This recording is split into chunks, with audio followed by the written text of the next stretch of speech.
Et depuis que je rencontrais Jésus, et depuis que je le trouvais, j'ai tourné vers lui mon regard. Je regarde mon passé et j'en souris.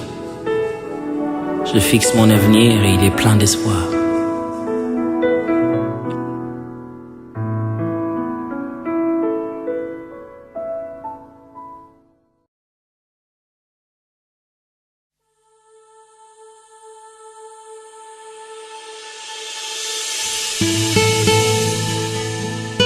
Ok, je salue l'apôtre Rémi et lui remercie aussi de m'avoir accepté sur son plateau avec toute l'équipe pour cette émission qui est chrétienne.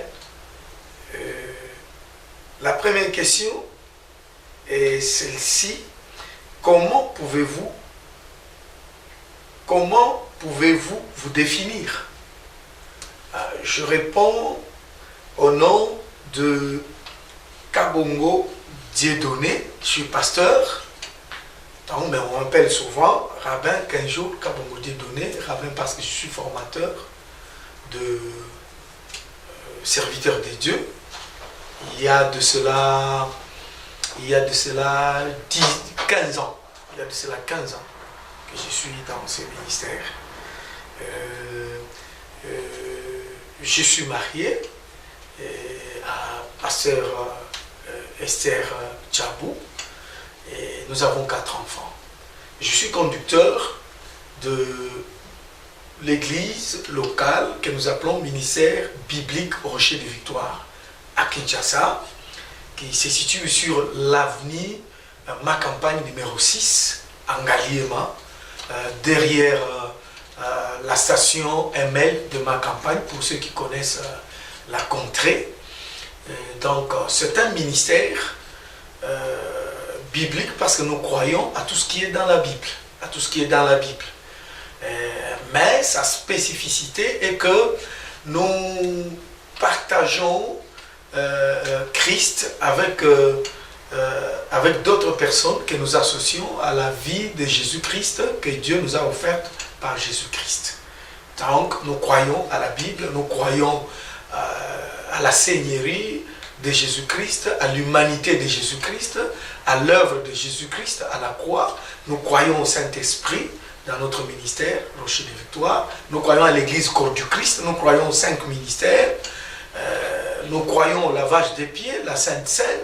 Nous croyons à l'huile d'onction, nous croyons aux miracles, aux prophéties et tout ce que la Bible autorise.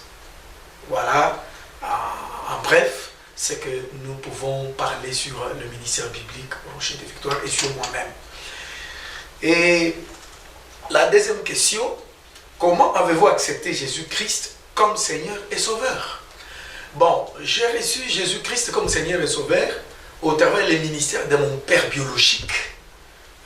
C'est-à-dire à partir de notre maison, c'est celui qui m'a conduit à recevoir Christ comme Seigneur et Sauveur.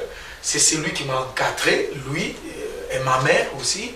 Ils m'ont encadré jusqu'à ce que je continue avec la voie de Jésus-Christ. La question numéro 3.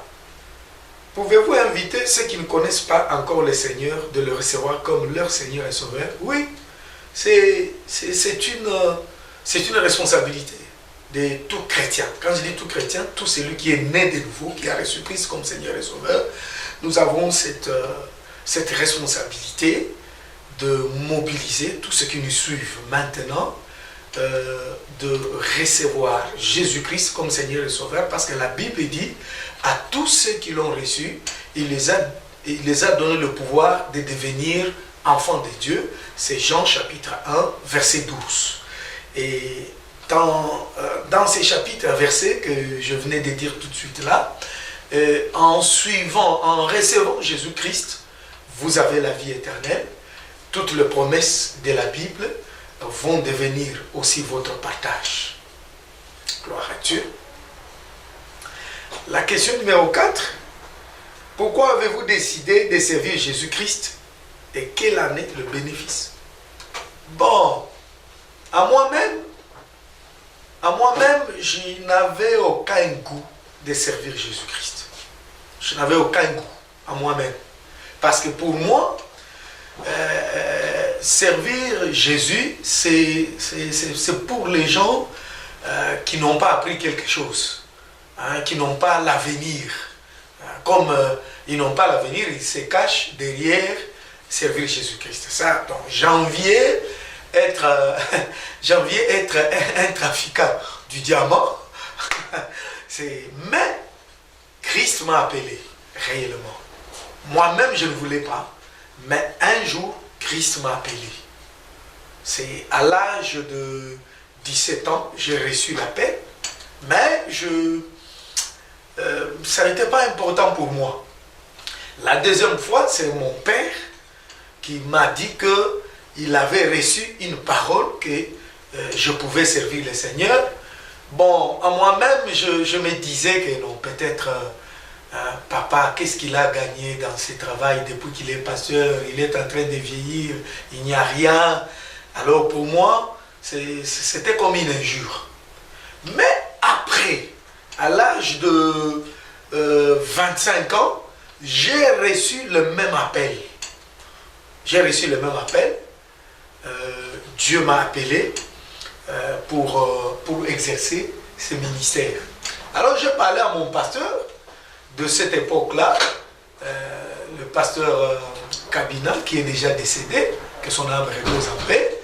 Il m'a dit que réellement, tu as reçu l'appel. Tu es un bâtisseur des églises locales. Je dis, ça ne m'intéressait pas tellement. Mais en grandissant dans le Seigneur, l'appel devient de plus en plus clair.